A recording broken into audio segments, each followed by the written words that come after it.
Good afternoon, everyone. Hello, everyone. Okay, cool. It's very nice to see you all. My name is Bella. I affirm, I support, and I advise the operational team at the other foundation and as co-chairperson of the Board of Trustees. I'm in a power sharing agreement with Slanti. Some of you have seen him. He's my co-chairperson. I share leadership with Miguel, Alice, Mino, Hugo, who are all here, and some of the trustees who are not here. So we make shared decisions at the other foundation. Today I have the distinct pleasure of moderating your final plenary. The plenary, if you look at your programs, for those of you who haven't realized, they've been snuck into your name tags, so you can keep them and as a memento of this occasion. The final plenary really is looking at equality and safety and the Sustainable Development Goals, the SDGs. And I have 4 amazing panelists who are going to lead us in discussion. The idea is that after the discussion, we will have breakaway sessions based on national, regional, and international tracks of work. So please use this as a time to be inspired, to sift ideas, but also to challenge what you hear and what is shared to you. My panelists can take heat, so please bring it. And please bring it with love and respect as you've been doing throughout our gathering. I'm going to start by asking my panelists to introduce themselves, and I'll begin with Washington on my right. Good afternoon, champions of diversity. Good afternoon, champions of diversity. Good afternoon, the pride of humanity. It's true, this is not a hyperbole at all. I think you've done exceptionally well in terms of redefining the contours of humanity. That's why I said good afternoon, the pride of humanity. My name is Washington Katema. I hold a Zimbabwean passport. I am with the Southern Africa Human Rights Defenders Network, based here in Rosebank, and we work in all 16 Southern African countries. Thank you. Thank you. And then Jeff.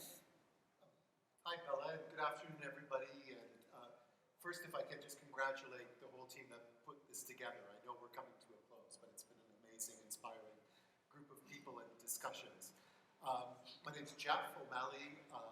My accent is from Canada. I live half-time in Joburg, half-time in New York.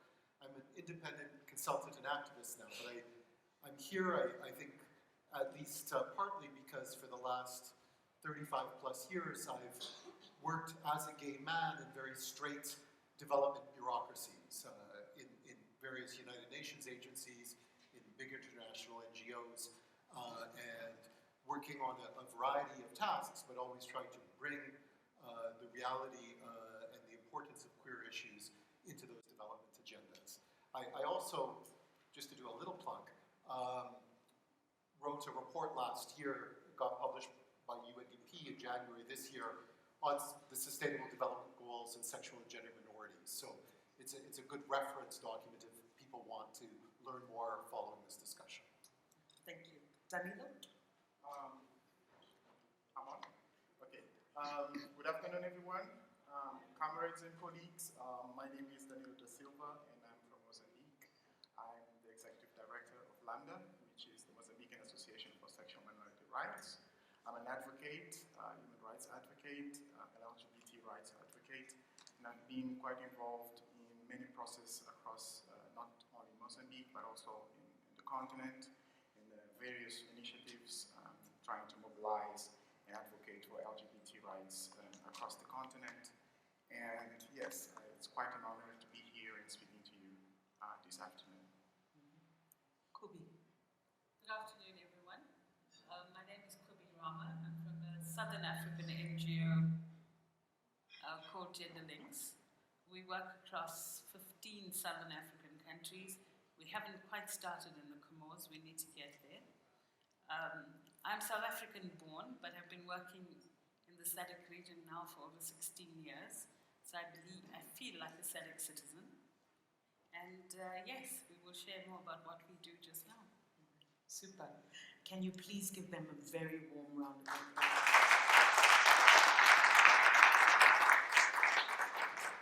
So Jeff, let's start with you. In 2015, the UN put together 17 Sustainable Development Goals. Can you talk us through why the UN believed this was important to do? I think it's important to recognize that it's 189 countries convened by the UN that agreed these Sustainable Development Goals. They're a successor to the Millennium Development Goals that many people may know, but they're an important step forward in a number of ways. And I think that first, they're far more expansive. Substantively, they address issues from poverty to gender equality, sustainable cities, inclusive governance, environmental sustainability, and so on. I think most importantly, they're far more firmly rooted in human rights principles than the MDGs. There's language of universality, there's language of leaving no one behind and putting the furthest behind first. There's explicit recognition that discrimination on a number of different bases and other status can hold back development for people and for us collectively. So I think it's a very important framework overall. If I could just say two more things in terms of the relevance to this discussion. Why do the SDGs matter to us as queer people and to you as queer people in SADC? I think they're important substantively and they're important tactically. Substantively, we all know that our issues are not just issues that are obviously about our sexuality. Trans women suffer shockingly high levels of poverty. Intersex people suffer from medically inappropriate surgery at birth, and on and on. LGBTQ women, don't just suffer from kind of normal gender inequality, but by a double level of discrimination. And so the fact that this is a framework substantively within which the UN, other multilaterals, development cooperation agencies are trying to address some of these issues, it's important that we make sure that queer realities, queer perspectives are included in their work on poverty, on gender equality, and so on. But lastly, it's tactically important because there are a couple of development actors and funders out there not using the SDGs. The United States doesn't really use them. But virtually all the bilateral funders and all the multilaterals use the SDGs as their funding, investment, and action framework. And frankly, if you want a piece of that money, if you want some of that money to go to queer issues and be responsive, you've got to understand that's the policy framework within which those decisions are being made. So whether or not you're trying to work on poverty or gender or environment, whatever you are working on, that's the framework for the biggest development investment decisions. So it's important you understand it for that reason. Okay, so the aim is to end poverty and inequality by 2030? Kind of ambitious. Yeah. But just to pick up that word, it's aspirational. Danilo and I were just talking. I don't think anyone here expects to end poverty and inequality and gender inequality and so on by 2030. But what's important about that aspiration is the MDGs talked about reducing things by half. Mm-hmm. And you can reduce poverty by half and not help a single trans woman. You can reduce incidence of HIV. You can meet 90-90-90 targets in this region and leave gay and bi men and other MSM unserved completely because we're less than 10% of the population. Mm-hmm. So when you say end poverty, universal health care. Universal health care includes health care for queer people. And I don't think I know we're not going to get there, but rhetorically that's a very powerful frame. Okay. I just want to push you a little bit, Jeff, because the language of the Sustainable Development Goals actually mutes the language of the LGBTI community significantly. It doesn't recognize the identities It doesn't recognize the sexual diversities. So how do we leave no one behind when there's been an exclusion from the get-go? There is no explicit reference in the SDGs to queer people or intersex people. Similarly, most of you or many of you may know the African Union's Agenda 2063, which actually predates the SDGs, has a lot of the same aspirations, and they're very important vis-a-vis each other. And it doesn't talk about queer people either. I'm disappointed it doesn't. But the language of the SDGs, in talking about leaving no one behind, in talking about discrimination as a barrier, in talking about other status, all of those are huge, I wouldn't call loopholes, they're huge platforms that we can use to advocate for our issues. So none of these frameworks are perfect. I'm not making an excuse for it. I'm saying that the SDGs, more than other frameworks that came before, actually does give us a whole host of tools to make sure we're on the agenda. All right, thank you very much. Danilo, if I could move to you. What is your perspective about the equality provision in the Sustainable Development Goals? As it was said, it's not a very perfect framework, and as you said, it leaves a lot of people out of it. But if we look at the other provisions in that framework, it states very well when it says that it wants equality for all. I remember that in the first day, Comrade Vigile was questioning the issues about who are those all. So, and if you read the document, yes, it's muted. We are not there. It's clear, not referring to us, but there we can question those leaders. If we are referring to all, does it mean all as citizens of the country? So because we must remember that we are talking to states. As a citizen, I have rights, and the states have to respond to my demands, and I'm part of that all. So I think it's not perfect, but it's a tool that we can use and to start those uncomfortable discussions about who are those all. Are we part of those all? And if we are a part of those all, why are you not responding to our needs? Because you have committed, you have signed that you have to respond to everybody's needs. So in Mozambique, where you're from, and very much with Lambda, how have you used the SDGs as an entry point for advocacy around LGBTI issues? It's a tool that especially we use when it comes to access to health. When you want to start discussions with Minister of Health, Minister of Justice, or specifically health, universal accessibility to health. So basically, it's one part. But there are other aspects of the SDG that we are interested in because as human beings, as citizens, we don't restrict our needs around health. There are issues around employment, there are issues around housing, there are issues around education, and which then it's very difficult to start to talk with Minister of Education from a rights-based perspective. But if the government had signed a framework that guarantees that everyone should have the right to be educated, I have something to go and sit around the table and talk with the government. This is what you have signed. All right. And just to continue the conversation at the national level, so we have a global framework. What are the deficiencies that you see in domestic implementation of the SDGs?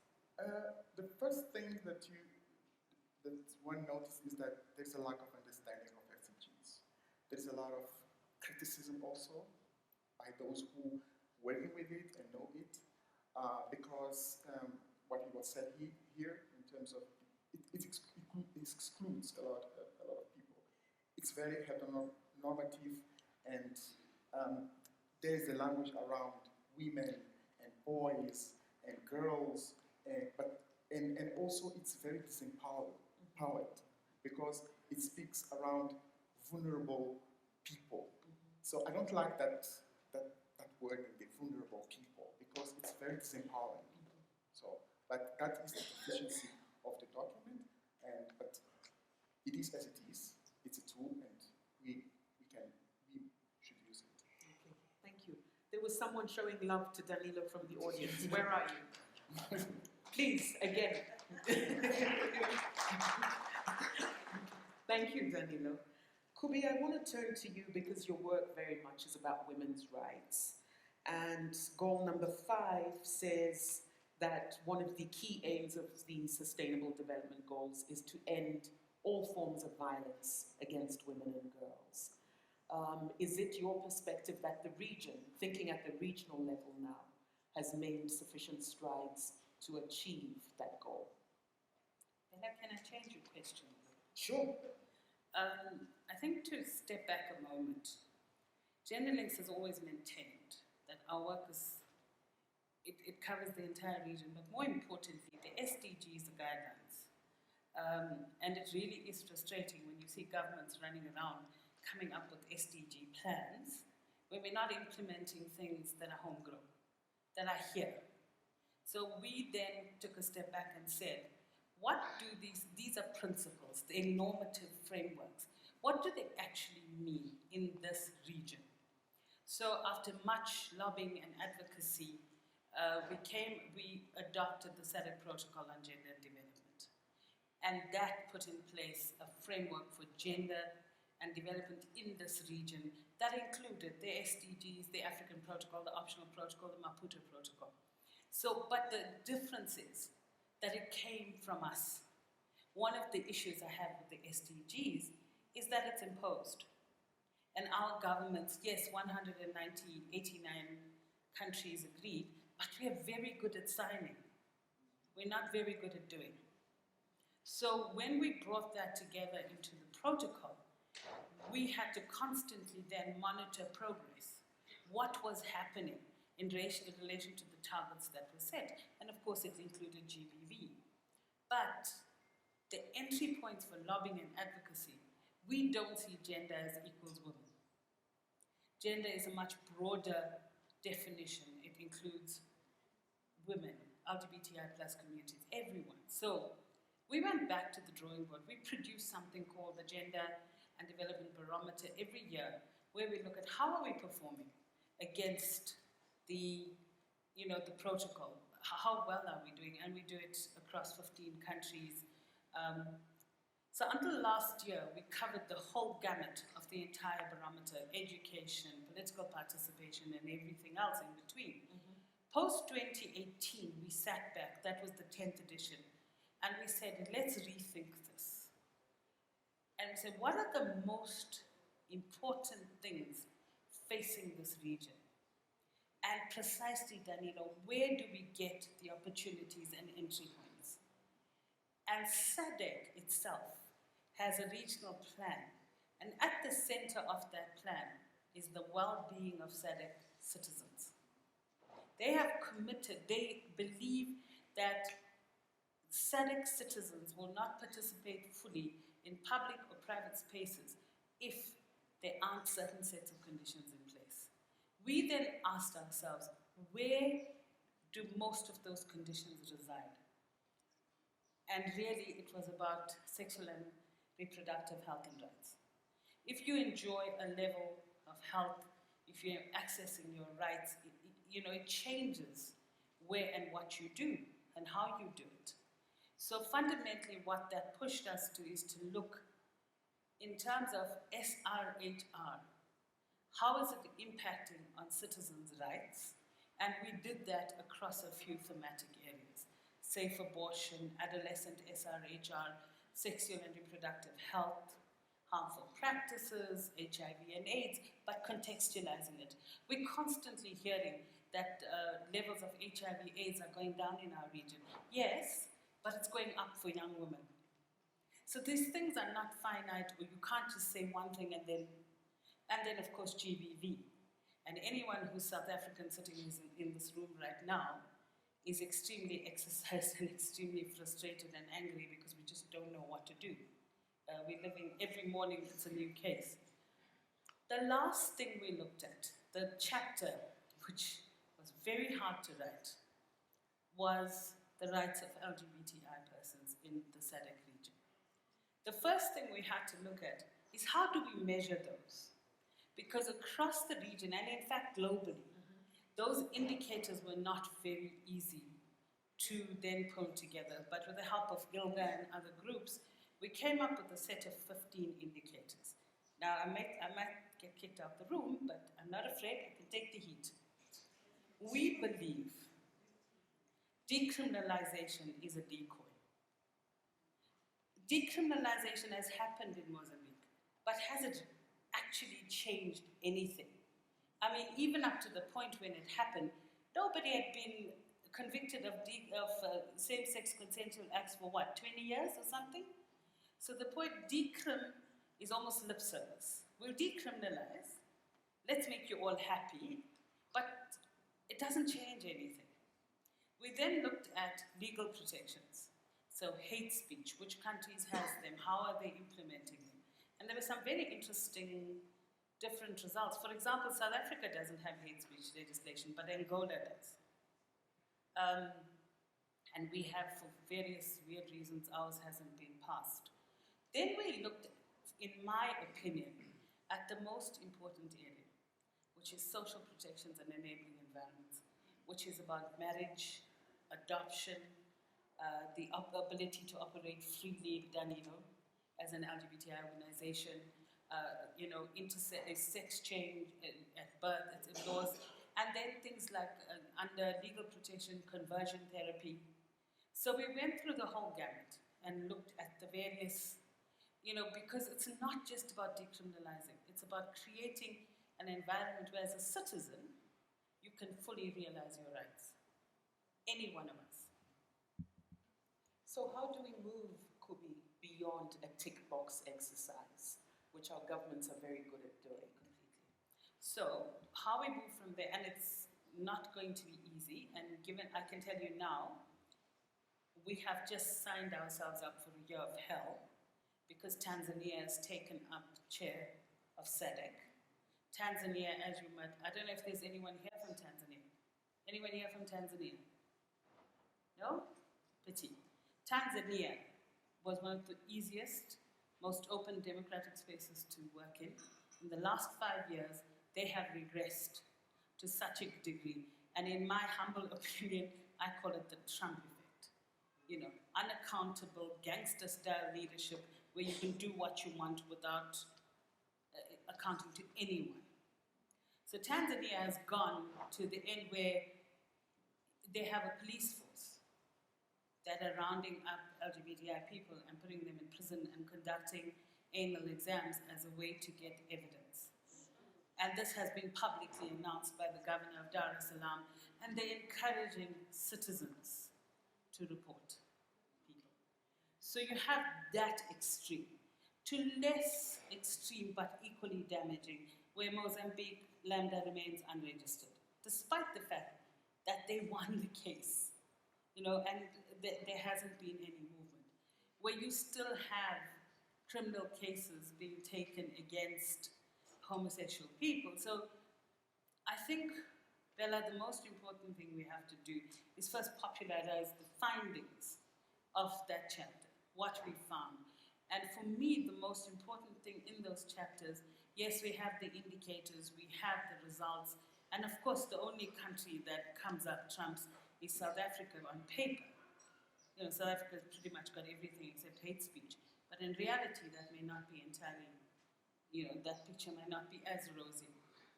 But we need to popularize those findings, but also the stories.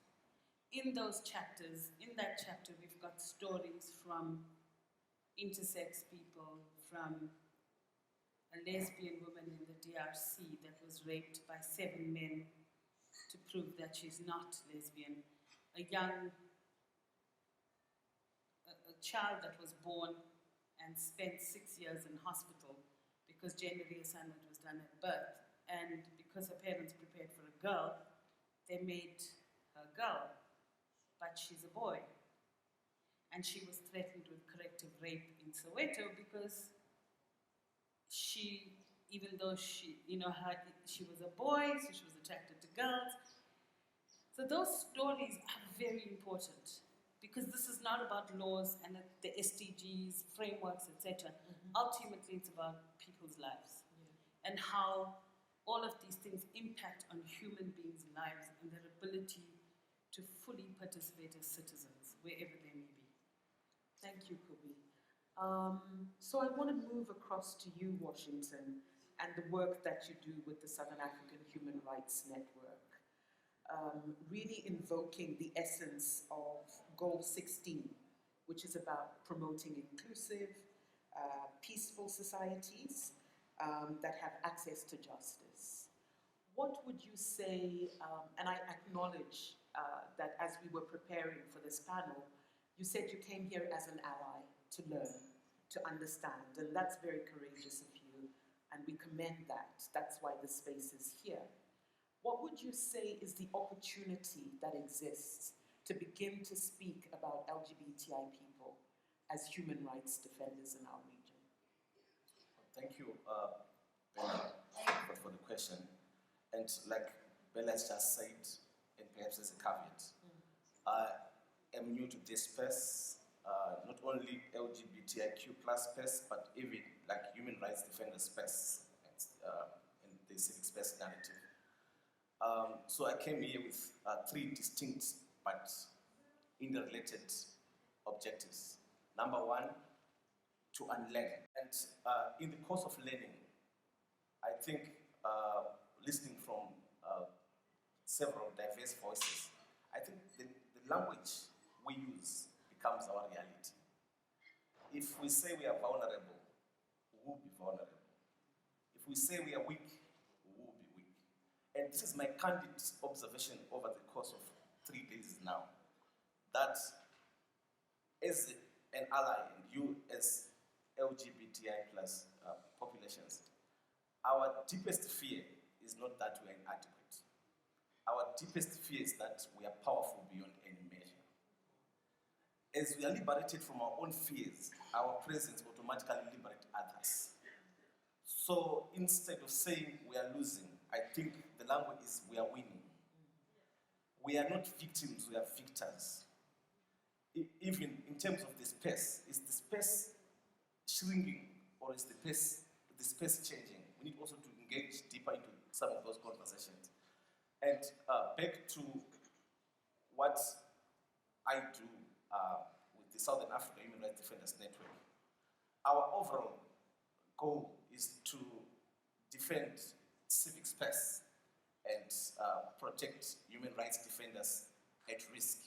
And I would want to posit that you are all human rights defenders because LGBTIQ plus rights are human rights. And you always work in a shrinking or in a changing environment. And we are there to try and provide some safety nets. So we have got this regional mechanism, and one of the strategic pillars in terms of like our programmatic objectives, the first one is to build capacity of all human rights defenders, whether at risk or not at risk. And the second one is to develop a comprehensive, permanent, rapid, gender-sensitive and trans-inclusive platform or infrastructure to protect all human rights defenders who are facing risk in their respective countries.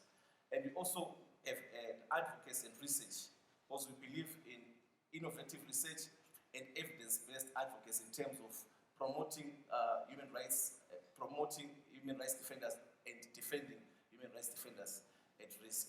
So those are like the 3 interrelated themes we focus on. But there's a red thread which runs throughout the gamut of protection or the infrastructure of human rights defenders protection is the principle we're taking from the SDGs, leaving no one behind. And in trying to unpack that principle, we find that at the heart of marginalization, at times, we have got people from the LGBTI populations. That's when you do the analysis. But as we present ourselves out there, we don't need to present ourselves as marginalized or you as marginalized or as vulnerable populations. We are presenting ourselves as key stakeholders in terms of articulating the strategic direction, not only of our space, because I don't believe that we need to confine ourselves to our own ivory tower. You are citizens before you are members of the LGBTIQ plus populations. So we need to claim stake in every sector of the society, every facet of the economy. Thank you. Thank you, Washington. Thank you. So your history, your career history really began in the democracy and governance space. And we heard yesterday's panel say that our vote counts. I wonder if you could amplify that message and how we can use it to lift the entry points for the SDGs, for any activism going forward by the LGBTI sector. Thank you for that question, Bella. If you cast an eye at the SDGs, I think I would want to only pick 7. The first one, ending poverty, like all forms of poverty. Then the third one on health and well-being. The fourth one on education. Fifth one on gender equality, elimination of all forms of violence against women. Then number 10 on exclusion, inequalities at national level. Then the SDG number 11 on safe and sustainable communities. I think if you look at those things, those are some of the issues which affect us on a day-to-day basis. So like I said, you don't need to confine yourself to your own ivory tower, because before you belong to a community, before I'm a democracy activist, I am a citizen. I'm a former student leader, and before you're a student, you're a citizen. So I've got vested interest in terms of the strategic choices among competing priorities our leaders make. And to be able to influence those who are in power, we should have a role to play. And a role to play in terms of speaking truth to those who are in power and also speaking truth to those who want to be in power. We should be able to hold to account those who want to be in power and those who are in power at the same time. Because there's this perception at times, like with the civic society activists, that they tend only to speak truth to those who are in power and at the same time forget to speak truth or to hold to account those who want to be in power. Because the following morning you might have those who were in the opposition in power. So we need to have a clear agenda as a community, as a population, in terms of determining the future of our country, and we should play a critical role, not only as voters, but as candidates. You see, like what Dr. Jesse said, that if you're not at the table, then you are the menu. So I think we need to claim our stake, and not to present ourselves as victims or as vulnerable, but as game changers. Because, like I said, our deepest fear is that we are powerful beyond any measure. All right, thank you. Thank you very much. Thank you, my panelists. I want to open it to all of you in the audience to ask any questions, to make any observations, to push back if you feel that it's important to push back. Could you show by raising your hands so that we can get, aha, over there. I'll start over there. Please go ahead. Then can we have the next mic over here with Jesse? Please could you stand so we can all see you, if you're able. Thank you. Nigel Patel from Malawi. My question was around hate crimes legislation. South Africa's passed hate crimes legislation. LGBTI organizations push for this. And there was controversy around whether they actually do good, and other organizations have been looking across SADC at the possibility of hate crimes legislation to criminalize hate crimes. What do you think hate crimes legislation fits into the SDGs? decriminalized by hate crimes legislation doesn't work. I'd be interested to hear what the panel has to say. All right. Thank you very much for that question. There's someone wearing a hat. Maybe you could stand. Thank you. Okay, thank you. My name is Michelle Rohante from Zimbabwe. Mine is not a question, but a comment to what could be said about decriminalization. I would want to pose a question to all of us and look at what has been happening in countries that have decriminalized. Maybe I'll just exclude Botswana because Botswana has been known for the human rights, how they hold their human rights. But then also to look at the other countries which have also decriminalized, how they still murder, how they still abductions, how they still corrective rape. And also to get to a point where we ask each other, do we really need to decriminalize, or we need to put ourselves first as humans? And also if you get to people and ask them, why do you want to decriminalize? Their first response, most of them, is so that we can get married. But as the LGBTI, do we really need to get married? Or we want something that is better than a marriage, better than the heterosexual marriage, what they have put to us? Thank you. Thank you very much. Thank you. May we have, yes, please go ahead. After that contribution, I'm wondering if I should speak. No, because I think, these are difficult dialogues to hold, because I think, yes, heterosexuality has brought this marriage and people are running around to have rings around them and all that.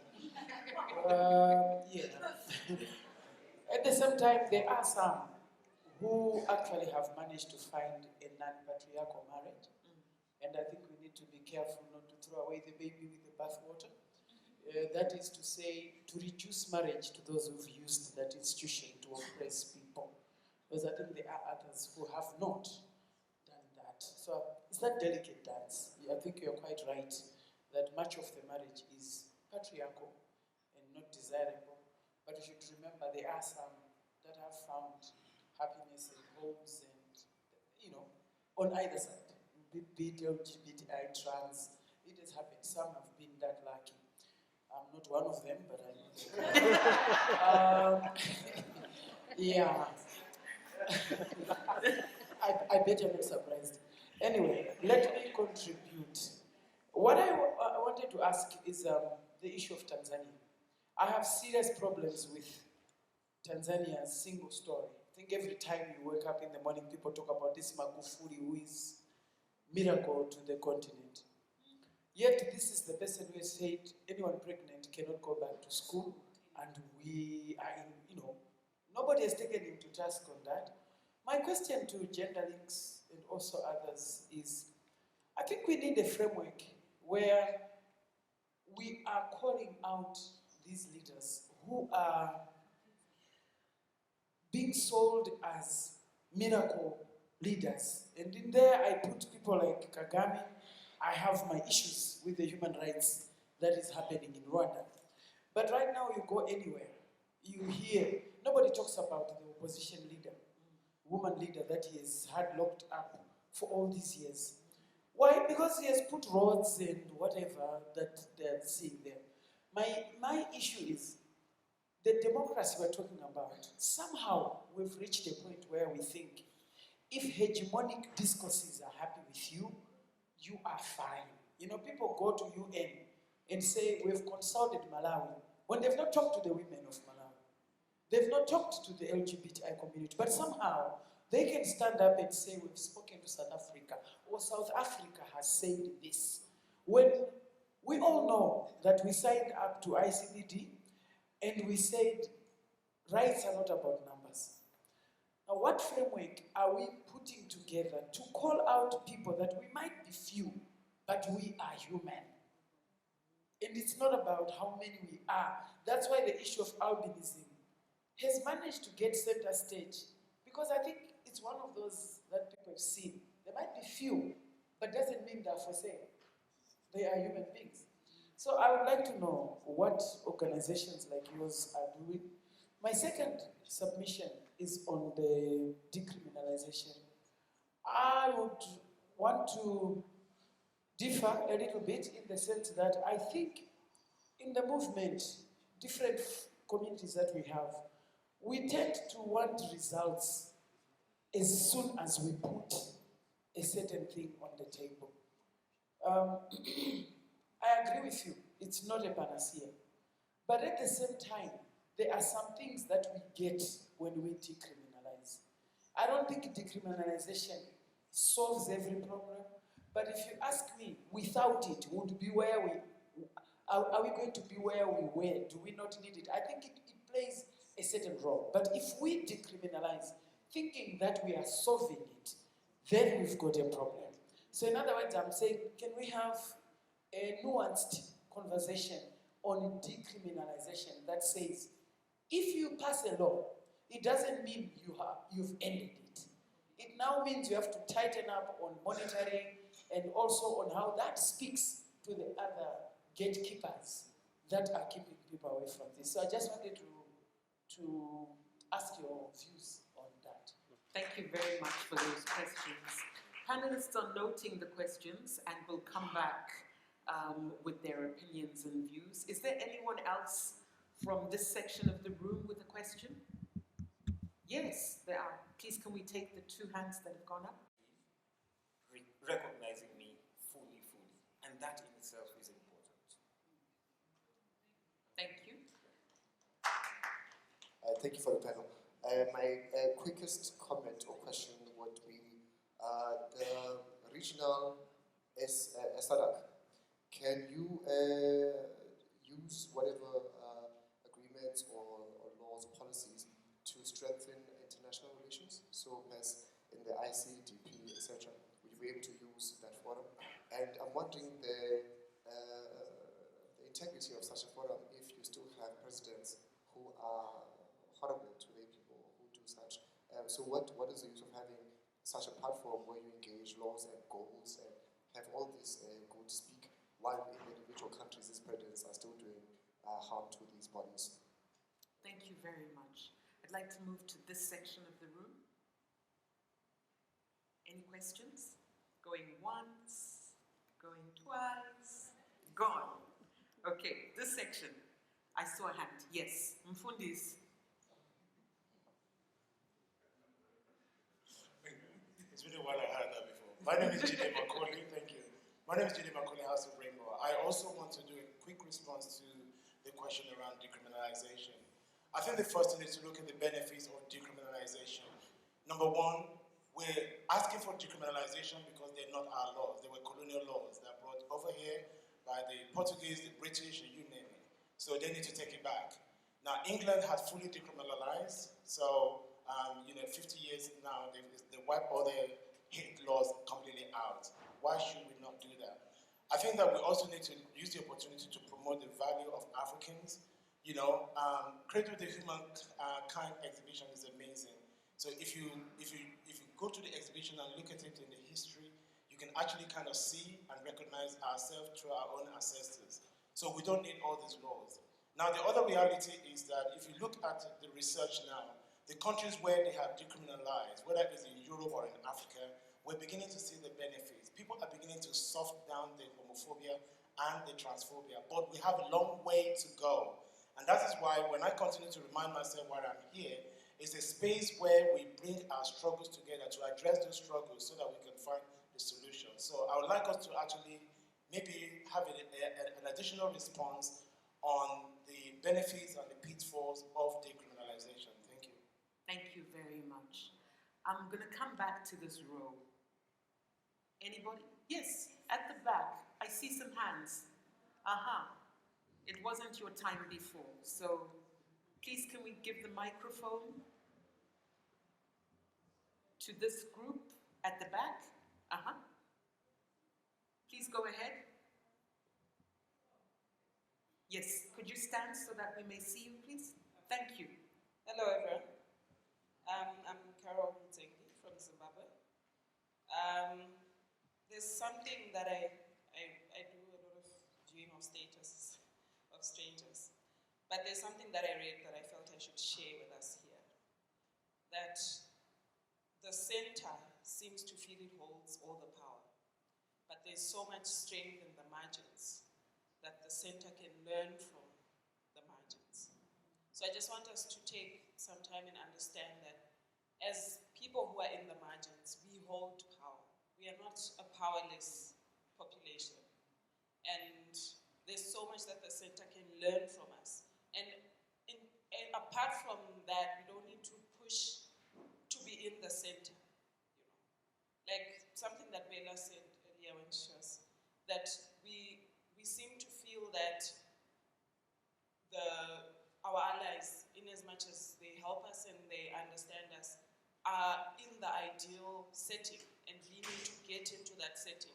But that is not always the case. We don't need to fit ourselves into the boxes or build a new box. We need to dismantle the boxes and create a utopia where we are not necessarily in the center, but there's no center. Thank you very much. Please go ahead. Thank you very much. My name is Mama Africa. Those that don't know me, I'm from Namibia. If we are talking about SDGs, and there are other protocols as well, especially certain protocol on gender and development, that is really talking about abolishment of the harmful laws against women and men as well. But if it comes to, because we, the voters of our countries, don't hold the lawmakers accountable anyway. Therefore, they are so reluctant. They're not doing nothing. Because if it comes to the implementation, it is a huge problem that we are facing in our countries. Because we are not even talking about it. Having with them meetings and asking you have signed for this declaration in Washington, what about this declaration? And we are not really holding them accountable. So we need to start holding them accountable and we can see the light at the end of the tunnel. Thank you. Thank you very much. Yvonne has been graciously keeping time for me, and we no longer have time for questions. With your cooperation, I'll just permit the panelists to say something in a minute each to wrap up the session, and then we will take our instructions about how we're moving forward. I'd like to start with you, Kobe. Just to be clear, I did not say we shouldn't decriminalize, but I think we should be very clear about what that means. In many countries, decriminalization only applies to same-sex consensual acts between males. It doesn't even consider lesbians or anyone else. So it's a whole lot of gender dimensions there. However, we often see decriminalization as the end, and it isn't. Because it's also binary. It's men and women. What about intersex, transsex? There's a whole range of other issues that then aren't even considered. So quickly on the question of hate crimes. South Africa does not have hate crime legislation. We have not passed it yet. There have been a whole lot of issues that have come in around freedom of expression, etc., etc. So now it's on the back burner and they're still looking at it. Botswana, unfortunately, has not decriminalized.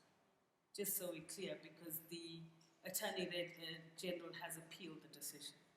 So, and my suspicion is that it's purely political tactics. As soon as the election is over, 23rd of October, it'll withdraw. And that legislation will probably, this is my optimistic view, that legislation will probably then go through. But Botswana hasn't, just so we're absolutely clear. I think what I'm arguing for is two things. One, to broaden the argument, to broaden the struggle. You're right, we're not vulnerable people. I get very offended when people talk about women, LGBT, anybody is vulnerable. Everyone has power, it's just how we harness it. So to broaden it, Because I think it's very easy to give into decriminalization because it's really not such a big issue. But while we're doing that, to put other issues on the agenda. Like marriage, if it's a right, if people want to do it, don't want to do it, it's not a heterosexual construct. It's just a right to be together freely in a legal way, in whatever way you choose to be. What was the last? Tanzania. It's a bit of a catch-22. We approached the Namibian government last year as part of the alliance, the Gender Protocol Alliance, as chair of SADC, to say, look, you need to lead some kind of intervention. It didn't go anywhere. The problem we faced with is a civil society organization. And to have the conversation with her before we leave. Washington. Oh, thank you, Bella. Since there was no question or comment directed to my submissions, I just want to thank you for being so nice to me as a newcomer. And looking on the blog. In terms of our contact details, I will share with the other foundation, and I want to thank the director for hosting this successful conference. And with benefit of insight, I used to work for a donor for like 9 years, and with benefit of insight, I think we need to challenge the funding partners to have LGBTIQ plus specific indicators. See, if you can't measure it, you can't manage it. So we need to push them to agree on a number of custom or standard or through direct indicators, then present that to them. And as a parting shot, because I'll be leaving just after this session, the challenges we face are bigger than the smallness of our politics. We need to remain united, focus on the big picture and the long game. Otherwise, you are not victims, you are victors, and you continue winning. Thank you. Thank you.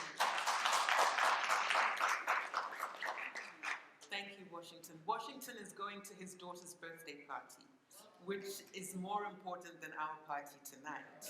So if you want to catch him, please do so during the tea break because he's going to the airport this evening. Jeff? Sure.